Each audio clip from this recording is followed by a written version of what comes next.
אני נמצא באיזשהו מרדף בלתי פוסק אחרי החלומות שלי. לצלם את בעלי החיים הנדירים ביותר. נמר השלג, אני לא יכול להגיד אפילו שחלמתי לצלם אותו, כי זה היה דבר בלתי מושג.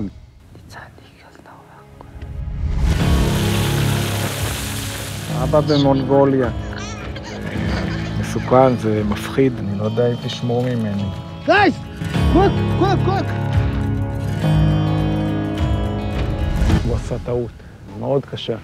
Very close. We cannot push it. במסעות מהסוג הזה אין לך הרבה הזדמנויות.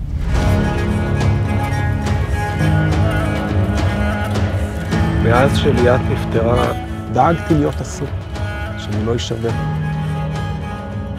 ההתנתקות הזאת מהעולם, זה מאוד עוזר לי להתמודד עם הכאב.